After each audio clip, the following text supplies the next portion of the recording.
What's up, Renegade Nation? Before we begin the video, I'd like to give a big shout out to our most recent Patreon supporter, Tiffy, Thomas Gabriel White, Emily Morgan Bedwell, Shy Guy, Connor the Weeb, Aiden Wild, James Smith, Archangel Gaming, Ramon Moreno, Justin Stockholm, The Game Dev, Sovu Owo, Jacob Fries, and as always, I'd like to give a big shout out to our executive producer, The Anime Hybrid. Thank you all very much for your support, and if you want to support us on Patreon, feel free to click the link down below to find out more. We'll see you there.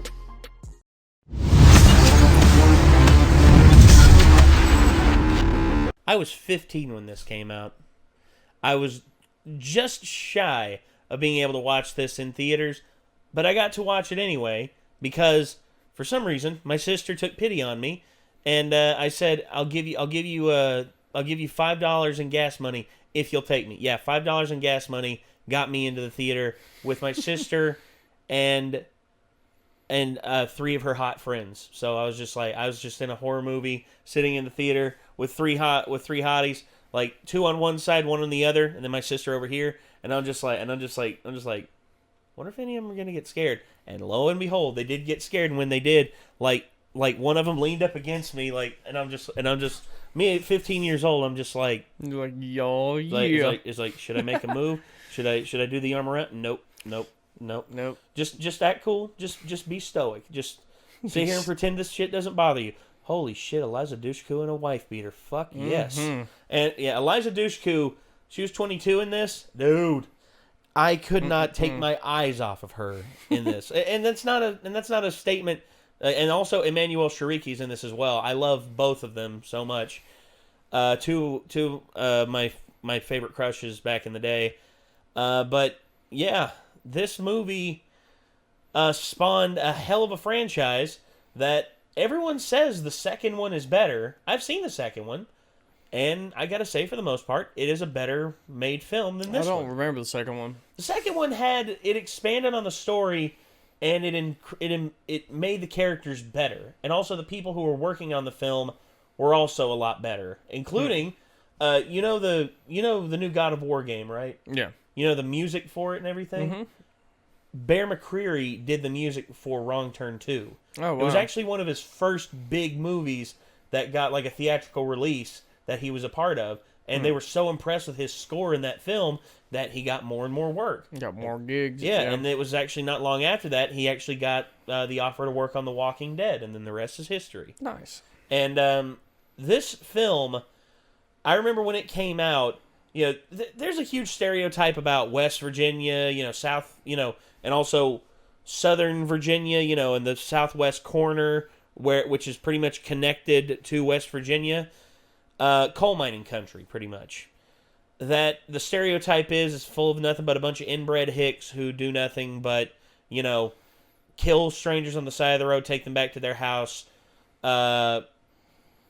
violate them, and then eat them. That's pretty much that's a stereotype. That's a stereotype. Kind of urban legend. I'd say West Virginia urban legend. Yeah, it is. But there's people in dude. I went up to New York one time, and a dude, I went up to there and I went to a convenience store and I got me a drink. I got me like a Coke, and I sat on the counter and I'm just like, yeah, man, can I get how much this cost? And all of a sudden he looks at me and he goes, hey, where are you from? And I'm like, oh, I'm from Virginia. I got that a lot when I was in New York. Every person I talked to, where are you from? And then all of a sudden he was just like, hey, can you do me a favor real quick? Can you smile for me? And I'm like, okay. And then he's just like, shit, you still got all your teeth. And I'm like... Different culture, man. And I'm just like, here's $2. And I grab my drink and I get the fuck out. But yeah, every time they ask me, it's like, is it all true about that shit down there? It's like y'all fuck your cousins and shit like that. It's like, no. Ooh, dude. There are hard line, shit in our state against that stuff, or in Virginia anyway. There's hardline stuff against that, and honestly, my family was hardline against it as well. We never had any family members fuck around or anything like that I'm aware of. And if they did, they would get their asses kicked, because here's the thing: we're well aware of what inbreeding does to people. We've seen what it did to the royal family. There's a reason why Henry VIII was never able to produce a viable heir, and why all of his children were barren, is because inbreeding. You know what I mean? That's what happens when cousins marry. You will flush the genetics down the toilet, and everyone turns out to be a simpleton. That's just how it goes. I mean, it's like, we're preserving the royal bloodline. No, you are preserving the royal bloodline by sinking it into retardation. Congratulations. I'm sorry, but it's true. I mean, and every single person in my family, you know, when that stereotype came up, we always rolled our eyes and just like, Jesus, is this really what the world thinks of us? It's like, and then, you know, you read books by people like Silas House, who's a great literature writer and everything, and you know, he tells these amazing stories about people in the Appalachian territory. Yeah, I said Appalachian. If you got a problem with me saying it that way, consult a fucking dictionary. It's you said you can say it either way. Get off me. Appalachian. Well, yeah, around here we say Appalachia, like shutting the latch. Not Appalachia, not like we're in fucking Canada. It's like, oh, you're going to Appalachia, eh? Yeah. Freaking hell. I have hiked most of the Appalachian Trail. I have not all at once. I've been on the Appalachian Trail. I didn't hike it as much. I walked for about a good 15 miles, and then we got picked up a little bit later on down the line. I was part of a Boy Scout thing. Was it? Yeah, it was fun. That was my first introduction, was Boy Scouts. Yeah. Yeah, we used to backpack a lot. That was a lot of fun. I liked that. We didn't go very far. Like I said, I think I was like 13 or 14 at the time. Yeah. But yeah, that was fun. Anyway, yeah, back to this. Wrong Turn, it plays with the fears of, you know, the Appalachian, Appalachian horror stories. And some of them are pretty terrifying. When I saw this, it was pretty terrifying. Some of the makeup effects in this are actually really, really good. And earlier, you said that you and your mom watched this. Yep, we saw it in theaters. Oh, my mom did not shy horror movies away from me when I was a kid. That's good. That's a good even when I was really little, I remember watching Friday the 13th. You actually did the laugh of Three Finger. Yeah, yeah, pretty good. So there's there's Three Finger, Sawtooth, and One Eye, I believe, and I know that because I watched the behind the scenes stuff on the DVD. Yeah, because I don't remember it ever saying their names in the show, the movie. Well, I like I said, the only reason I know that's because I watched behind the scenes. Yeah. But some of the stuff that, you know, the makeup effects in this are actually really good. And I would consider this a good B-grade horror movie. I'm not going to say it's anything groundbreaking, but it does its job pretty effectively. Yeah. Anyway, Kill Count just released this and it's Wrong Turn 2003. So, yeah, here we go. Let's see what James has got to say about this. Welcome to the Kill Count, where we tally up the victims in all our favorite horror movies. Sick beard, I'm James A. Janice, and today we're starting another big franchise, because I'm looking at Wrong Turn, released in 2003. Wrong Turn is a bloody slasher that spawned 5 increasingly bloody and booby sequels, with the latest released in 2014. There should be a reboot coming out soon, though, since they finished filming it last winter. The Wrong Turn films, which follow a group of messed up cannibals in the mountains of West Virginia, flourished in the age of Saw and Final Destination, and boy does it show. Now, buddy, the Saw movies were focus my on the shit blood back and then. guts, stealing from casts of bland, The mean-spirited characters. The settings swap places, the filming quality varies, and the only consistent character is a single cannibalistic killer, the high-pitched squealing Three Finger. Yep. I hope y'all are ready for one long summer barbecue, because this people-eating series is gonna take us to the end of July. Though I do have something lined up for the more squeamish among you too. Just give me a few weeks to get it ready. You're gonna love it. The first Wrong Turn, much like the first Saw and Final Destination, is not nearly as gory as its torture porny sequels. It's also much simpler than some of the later films. All we have here, story-wise, is a group of college kids getting stranded in rural West Virginia and subsequently hunted by cannibal mountain mutants. violence. Though the kills aren't as graphic as what we'll see later in the franchise, this is still a mighty bloody movie, which is why today's episode is sponsored. Total AV offers real-time protection for your web browsing, keeping you safe from viruses and malware, even if you make a wrong turn on the internet. It can be used on your Mac, back PC, there, James. smartphone, tablet, all of your shotgun. devices, to encrypt your browsing data and keep you safe from hackers trying to cannibalize your credit card info. Since it runs in the background, you won't even notice it, but you'll still feel safer with the included VPN to help make you anonymous online. Browse safely and securely today by going to totalav.com/deadmeatjames and get Total AV for just $29.99 a year. That's 70% off its retail price. That's totalav.com/deadmeatjames for internet security at less than $30 a year. How many college kids will become calories for these cannibals? Let's find out and get to the kills.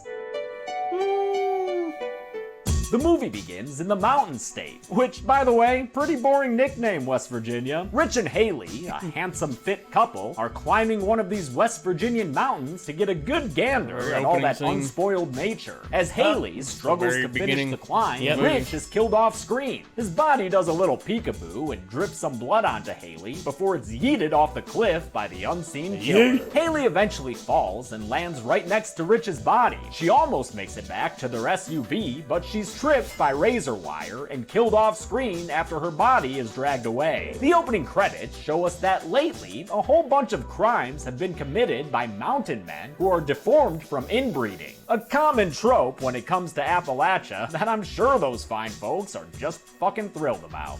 I'm thrilled about it, all right. Fuck that.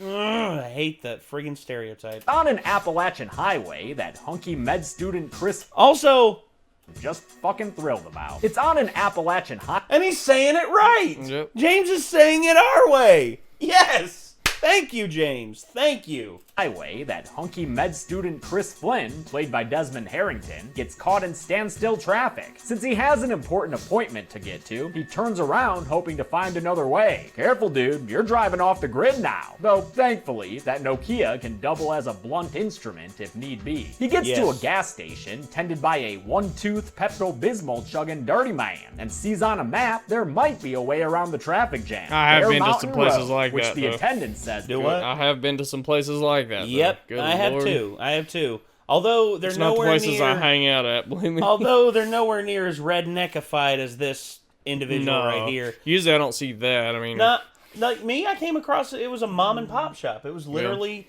it had the screen door, it had everything. I walked in there and I'm just like, hey, you know how to get to this place here? They're like, oh yeah, sure, here. Let me show you on the map. And they pull the map out from behind the counter. They're like, so you're here right now. You want to head down this road a couple miles. And then there's going to be a creek right up ahead. You want to, And then Southern hospitality is a real thing. It is, and nobody gives it enough credit. No, because according to the rest of the world, we're just a bunch of dumb inbred hicks who love our guns. You got one of those right. You can figure out which one. This is dirt. Bet they ain't got around to paving it yet. That's no deterrence for Chris, who rides his Mustang to a fork in the road and turns left for Bear Mountain. Racing through the woods, Chris jams out to Queens of the Stone Age's debut album, which, is a good album and all, but this is 2003. Rated R and Songs for the Deaf are out. What are you doing, dude? A dead deer on the side of the road distracts Chris from these feel-good hits of the summer, and he crashes his car into the back of a Range Rover. The owners come out of the woodwork. That poor Range Rover. What happened to the rest? Do what? I said that poor car. That poor Range Rover. And that poor Mustang, I like dude. both of those vehicles. I love Range Rovers, dude, but that Mustang. I like old Mustangs, too. Yeah. They're sitting in the middle of the road because their tires blew out after they drove over some razor wire. And as Jesse here just discovered, that wire wasn't there by accident. I just found this tied to a tree back there. Somebody did this. Jesse decides to take a group, including Chris, to go look for help, leaving horny couple Evan and Francine behind at the Range No Longer Rover. Evan's played by Kevin Zegers, smack dab between his quadrilogy of Air Bud films and his role in the Dawn of the Dead remake, while Francine is played by Lindy Booth, who was also in the Dawn of the Dead remake, as well as the Bon Jovi co-starring Cry Wolf, which Chelsea and I covered on the podcast a couple of years ago. Bon Jovi gets. It's true. I'm not making it up. That is actually what happens. The two of them get high and stare at the world through yellow-tinted safety goggles until they decide to do something a bit more fun. Now get them trousers off, boy. Don't be a sissy. Damn, is she Riley gonna grant him a blowjob in the middle of the woods? Talk damn about right. roadside service. Later on, they look through Chris's car, and as Francine disrespects Josh Homme, Evan wanders into the woods to get killed. It happens off screen, but he's probably dead by time Francine finds his ear on the ground. The dramatic push-ins are a good sign of death, you know? Francine's not far behind on the kill count, since she backs into a towering figure who slips some razor wire around her head and garrots her through the mouth with it. Yep. Chris properly introduces himself to Scott, an affable tall glass of baritone played by Jeremy Sisto, who has lifelong goodwill with me thanks to Suburgatory. Scott's engaged to Sporty Spice Carly, played by Emmanuel Shrieky, and he has very strong opinions about James Brown-esque singers for their wedding band. You know, a faux James Brown is really quite intolerable. Chris also gets acquainted. I disagree. There's actually one James Brown impersonator. He's no longer with us, but by the time this movie was out, he was the shit. See. There we go. Yeah, there it is. Charles Bradley was his name. And he discovered, after being a James Brown impersonator for like 30 years, that he actually could sing other songs and still be relatively famous. And actually had a career going for it, but then he died. He actually did a cover of Black Sabbath's Changes, and it's honestly one of the best versions of it I've ever heard. With the no-nonsense Jesse, who is, of course, played by Eliza Dushku, still riding all that star power brought on by Bring It On. They travel past dead ends and through the wilderness until they find an old cabin, a discovery they celebrate with some Jay-Z. Buffy the Vampire Slayer.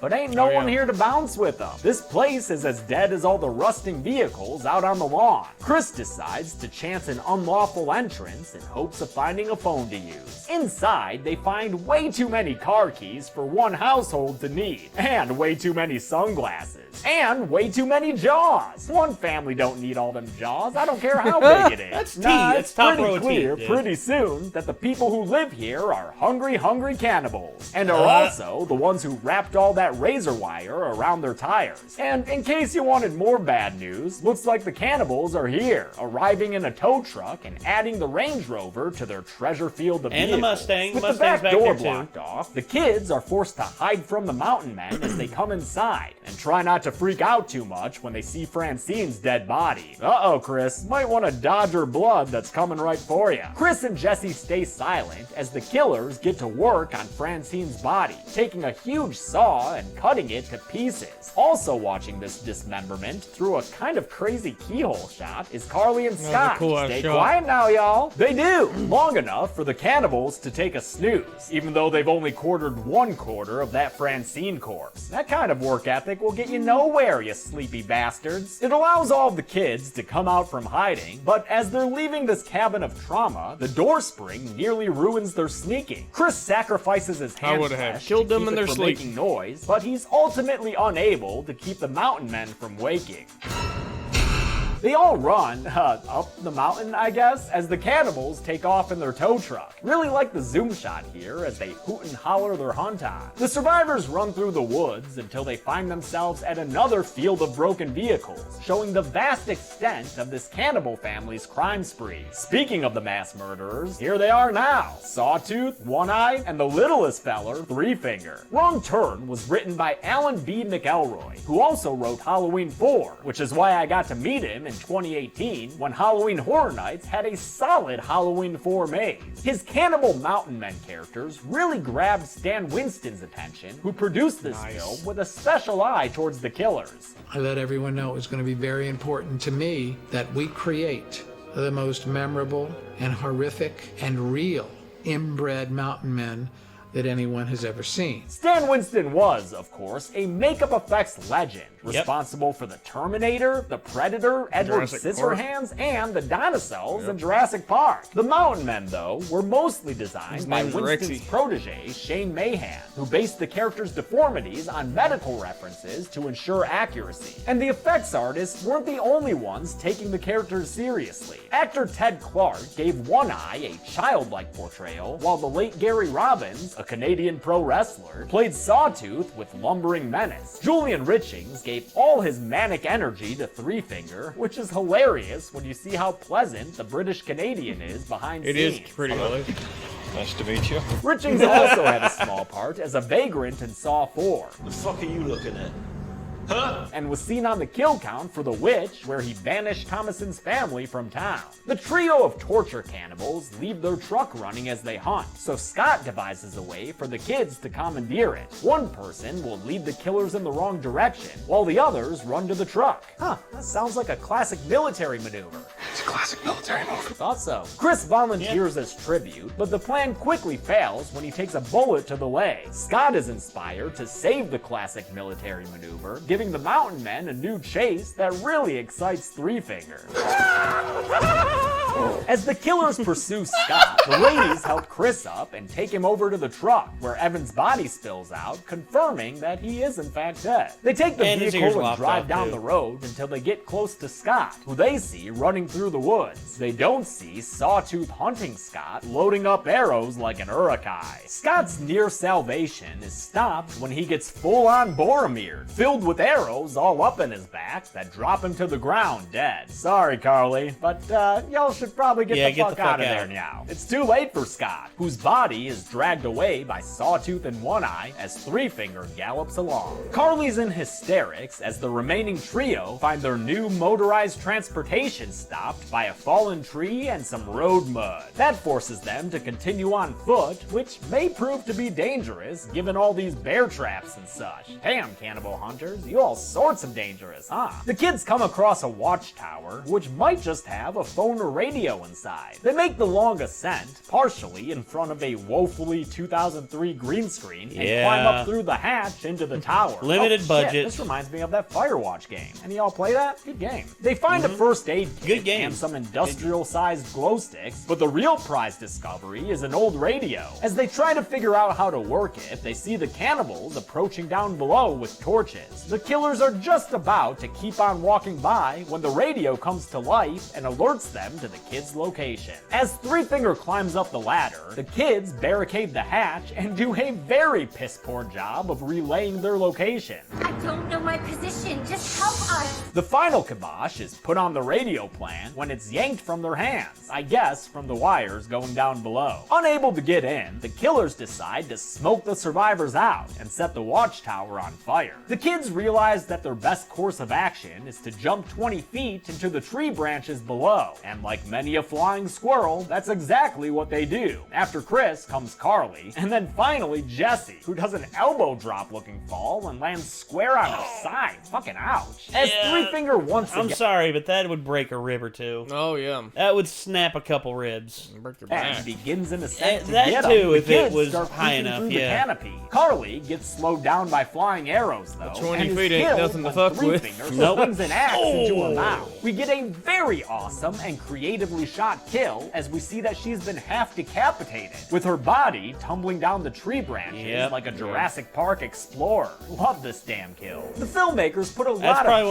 care into making sure this was a memorable death. It started with rehearsals of the initial axe swing, which they wanted to be practical, and continued with a lot of storyboarding for the shot of her body falling down, which of course had to be CG. Even for that shot though, they used a practical tree that Emmanuelle Shrieky stuck her head through before they animated the rest of the shot, including the tree, the branches, and the body. Great stuff. Chris and Jesse sneak away and rig up a trap with a tree branch. As Chris harnesses its elastic energy, Jesse employs a classic military maneuver by getting Three Finger to come after her. It works, and as he approaches her, making nasty noises, Chris lets loose with the tree branch and knocks the little bastard out of the tree. But don't worry, Sawtooth and One Eye, he's not dead. Did you see a kill graphic appear? Didn't think so. Chris and Jesse make it to a waterfall that they hide behind as the cannibal hunters pass. Together, they rebandage Chris's wound, talk about Jesse's dead friends, and quote Goodwill Hunting.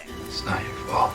They camp there overnight and come morning, slide their way down some rocks to continue on trying to escape this endless forest of death. They finally come across a road, only to also come across an axe near their head, because the cannibals are here! They knock Chris down the mountain and steal Jesse away, but instead of going after her himself, Chris decides that the best thing he can do is recruit a cop, whom he stops in the middle of the road. The dude's actually out looking for them, thanks to their fire tower SOS, and Chris tells him that some people are dead. Dead? What people? People like you! Thanks to old Sawtooth there. Chris escapes into the woods before Sawtooth gets down to the car and stuffs the cop's body in the trunk. He gets in to take the car home, and Chris hitches a ride in a totally baller way, rolling beneath it and hanging on like Sideshow Bob. Sawtooth drives the cop Hopefully there's car no back speed to bumps his on the cabin, way there. where Yeah. Jesse is in restraints and being petted by One Oh, yeah, Eye he when would he's not be- yeah, too that busy would not be brandishing good. a blade at her throat. Chris finally gets to give his arms a break as the cannibals drag the cop's body inside Hopefully the he house. didn't skip they arm hack day. off its head as Jesse wriggles and squirms about, but before One Eye can keep her still, a fire erupts at their front door. Man, you guys' house is on fire. Couldn't get much worse than this. Never mind, now you've got an SUV in your living room. Chris throws a Molotov cocktail that sets Sawtooth on fire, then grabs a wrench and uses it to stab the big man in the chest. This puts him down, but not for long, since he interrupts Chris's untying of Jesse to resume the fight. She's free enough to reach a bow and arrow, and she puts Sawtooth down again by lodging an arrow in the back of his head. Three Finger shows up next and fights them until an axe is slammed into his chest. But none of these fuckers have actually been killed yet. Not even One Eye, who got run over by that car. Chris and Jesse back out of the cabin slowly, and with the gun's last shot, Chris aims for a gas tank and fires. Now, listen. Hold on. Did I just hear that? Yeah, you hear a scream. Tank and Little fires. jaguar scream. I'm sorry, but I gotta do this. They do that in a lot of movies. Hold on. aims for I a gotta gas do this real quick. Tank and fires. I feel good. Da-da-da-da-da-da. I'm sorry, I gotta do that. It's just too good. It's just like in Breaking Bad, they use the Howard Dean. Yeah. Last shot, Chris aims for a gas tank and fires. Now, listen, I have to address this here because this came up when Chelsea and I reviewed this movie on the podcast 2 years ago. That fucking explosion sounds like James Brown at the beginning of I Feel Good. Don't believe me? Here's the explosion. Oh, here. And here's I Feel Good. And need I remind you, Mr. Brown was previously mentioned in this movie by Scott. You know, a faux James Brown is really quite intolerable. So, Wrong Turn samples James Brown. That's my headcanon. I'll also say it's canon that Sawtooth and One Eye are killed by this explosion/fire. They're never seen past this point chronologically, while Three Finger lives on to giggle it up through all the sequels. The movie ends with Chris and Jesse driving the tow truck back to the gas station, where Chris takes the map so they can finally get out of there. That'll do, Chris. That'll do. How many people got killed That'll in do, them Chris. there That'll mountains? do. Let's find out and get to them there numbers. Oh, wait a minute. No, not Wrong making that turn. mistake. Wrong turn. 9 people died in Wrong Turn, and with 6 of them male and 3 of them female, that gave us a 2-to-1 ratio of dude deaths. With a runtime... You forgot one, James. At the end of the movie, there's actually another kill. After the credits. Oh, I don't remember that. Yeah, I Was that or just actually, like an I think it's a alternate version, mid-credit. or? No. I remember that. I remember that very well. Let's instead of looking for like, here we go.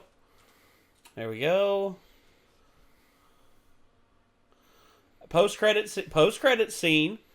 Deputy sheriff investigates the remains of the destroyed cabin Laughing insanely, Three Finger, who survived the cabin, rises to attack the deputy. Okay, so technically we don't see the deputy die, but I think we can assume that the deputy's dead. Didn't know that. I remember that because I watched that film like all the way through. Actually, I had the credits playing while I was making me something else to eat during, like on DVD, and then all of a sudden I heard something going on. I'm like, wait, what? And then I saw that, and I'm like, holy crap, he's alive! Time of 84 minutes, that left us with a kill on average every 9 1/3 minutes. I'll give the golden chainsaw for coolest kill to Carly, definitely. Yes. Three Finger left her looking like a South Park Canadian, the crazy Uncle Fucka. Huh, that insult probably works with these dudes too. Dull machete for lamest kill will go to Haley from the cold open, since she was dragged off screen and killed unseen. And that's it. Wrong Turn came out in 2003 and spawned a whole damn franchise of bloody cannibalism. The next movie's probably my favorite of the series, so tune in for that next week. Until then, I'm James A. Janice. This has been The Kill Count. Thanks a lot for watching this Kill Count. I want to thank some patrons like Shannon Evanson, Jesus Guardado, Justin Robinson, Ivy King, and Mr. Nice Guy 420. Really wanted to run off to the numbers giggling like Three Finger, but I can't do that giggle, man. No, it's just not good. Like I mentioned, I have a special surprise on The Kill Count. It might take me a few more weeks to get it ready, but you'll know it when you see it. Be good people. Be good people, he says. Oh, God. You pretty much got it. Well, I'll never forget that one laugh that I did one time on, it was when I did a stupid, like, prediction. Let's see if I can find it.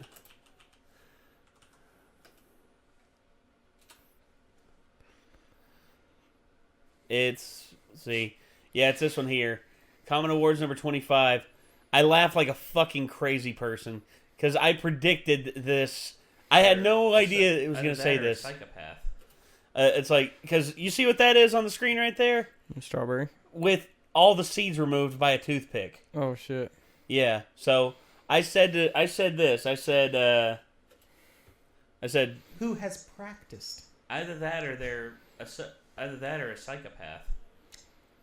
Hit the button. Whoever did this is a psychopath. I'm fucking done. That was a great moment. Yeah, when you have those uncontrollable laughs sometimes, like, I mean... Well, I didn't know that was going to happen. Yeah, we all sound like dudes. There's actually I made a playlist of ones where I made predictions that came true, and I want to see a predictions. I want to see a predictions video, guys. I want to see like my prediction because everyone talks about Smitty's predictions. What about my predictions? Just joking. I don't care. Y'all do whatever you want. Me, I'm just here having fun. I'm just trying my damnedest to not be an idiot. But overall, yeah, Wrong Turn I would consider a good B horror movie. Yeah, I've seen it quite a bit of times whenever I had it on VHS and DVD years ago, and although it's been a long time since I've seen it, can't think of anything wrong with it. Now, every horror movie always suffers from those parts where it's like, well, I wouldn't have done that, you know? Yeah. Kind of like when they try to sneak out of the cabin and stuff instead of killing them. Yeah. You know? Well, the killing them in the cabin. Because, I mean, while they're asleep right there, you they're asleep. took their head off, you know? Well, easily. Well, I would have made it an organized thing too. I would have had Jesse or Eliza Dushku. I would have had her with like a machete or a big knife, like ready and waiting over the one dude's neck.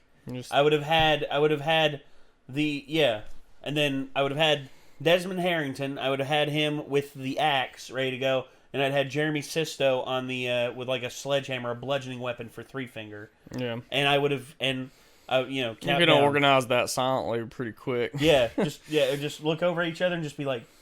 Especially since they killed her friend when they seen that, and I'm like, oh yeah, dude. If someone did, I'm not just gonna leave and go call a cop. If someone did that to my friend, like in front of me, I would make sure that they suffered and they were dealt with before anything. Yeah. I would not hesitate for a second to fuck them up. And then again, I mean, if I'm going to be traveling in the middle of the wilderness, I'm going to be carrying a gun. like, because here's the thing.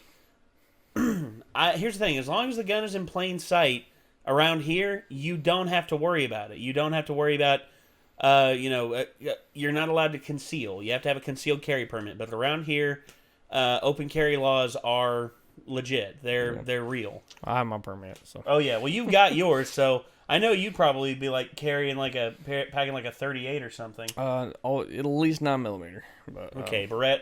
So a Beretta 9mm or a Glock. I have a Smith & Wesson M&P Pro. Okay, Smith & Wesson. So I'd probably borrow like the pistol that my cousin Zach said I could just have. It's a Smith & Wesson 40 cal, which I love that thing. I would say me personally, I'm more comfortable with say something like a 38 or I don't know. I like rifles more than I do pistols. Pistols to me, I have a little bit of trouble with. I'm not a gunslinger. I'm a rifleman. With my 30-30, dude, I can peg someone with my 30-30, no problem. Yeah. I can peg a motherfucker with that. Just being able to conceal holds the element of surprise every time. Oh, absolutely. That's really the main. They don't expect it. They never expect it. So I mean, next thing you know, you pull it out of behind you, and just like pow, pow, pow, blow them away. Like pop, pop, pop, pop. Yeah, it's like. I've had a lot of 2-gun and 3-gun practice. Well, yeah, I saw the videos that you showed me. I ain't seen that video in a long time. That was back when we were amateurs. Back before you even in the military. That was before the military and stuff, yeah. I was always all about that stuff, and I don't know, just kind of got burnt out on it a while, but I haven't been shooting in many years. Mike is also really good with it. Micah, he loves his pistols and stuff like that. Him and Zach, him and Zach would do really good on like a shooting course together because, and me, I just like shooting rifles and also shotguns. Shotguns are my main jam. Shotguns are actually my weakness.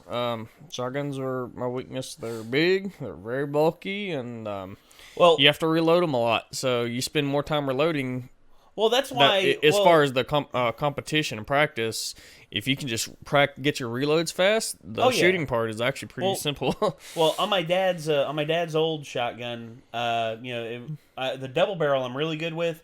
I've been working on the Mossberg that I have. Nice. like loading it, like quick load, like getting my wrist motion down right. No wasted motion, but it takes time. It takes a lot of time. Anyway, I think that's going to do it on this one. This was Wrong Turn, Dead Meat, and holy hell, this kill count was actually, it brought back memories for me. Good memories. Also, there was a deleted scene. I don't know if you ever saw it. The scene where they were behind the waterfall and everything? Mm-hmm. Instead of them just like sitting there and doing nothing. Wasn't there a makeout scene there? Yes, there was. I remember that. Yes. Who the fuck would make out, even though just seeing all that shit, I'm like, not today. No, I wouldn't. We just saw my friends get killed. I'm glad they didn't. They actually, Elijah Dushko actually wanted that scene and wanted to shoot that scene as like an alternate, because, of a potential thing going on, but they decided against it eventually. So, and at the final product, I'm glad they didn't include that. Yeah. But still, I mean, I've seen that, and there's an unedited version and a director's cut version. I'm pretty sure there was. Yeah, there were several versions they released. Saw the director's cut. It was not that much different. They included a few things, but nothing really You know what my favorite actual horror movie is? What's that? It's a little bit after the era. It's called Texas Chainsaw Massacre: The Beginning. Oh, the 2006. I remember it. Mm-hmm. Arlie Ermey, Jordana Brewster. Yeah, had the same family as the first one of from the early 2003 remake. Yeah, but this one was a whole nother level of intense. It wasn't one of those you dumbass don't go there, don't go in there. No, like hell no. That one was terrifying. I loved it. Well, truth is, that biker went in there with a gun. Well, yeah, Arlie Ermey as the police officer. You'd think he was a police officer just looking at him. Lo and behold, he's not. No. I mean, and the butcher shop scene. Oh man, at the beginning. Also, go home, boy. Also, the chainsaw at the beginning, or when they push the biker down on the chainsaw. Oh my god, I seen that in theaters. It was like, oh, dude. I remember Arlie Ermey's reaction to it. That son of a bitch. And he was just, and as soon as the chainsaw comes up through him and the blood sprays on Arlie Emery's face, he's like, "You beautiful motherfucker! You did it, you son of a bitch!" I loved it. I loved it. Such a good. Oh yeah, that and when he comes in there and he fucking just takes it and shoots the old man in the leg. Boom. Yeah. And then they cut the dude's legs off. Yeah. And then you remember him in 2003 one? Yeah. He's like slamming his cane on the ground. Come on, boy. Bring it. Yeah, because really that's a prequel to the one before that. It's a prequel to the 2003 one, yeah. Yeah, which I thought was a lot better than the 2003 one. I mean, it was okay, but it had a lot of those dumb moments like, "You stupid bitch, run," you know? Exactly. You know? All right, well, we're going to end it here, ladies and gentlemen. Thank you all for tuning in. If you want to see more from Dead Meat, you know what to do. Link to the video in the description. Also, Dead Meat's channel, you can actually go to it by clicking the name in the title of the video. Hopefully you all will check James out. He deserves all the credit that he's getting. And I guess until next time, everybody, signing off, I'm Nate. And I'm Jacob. We'll see you then, everybody. Peace out.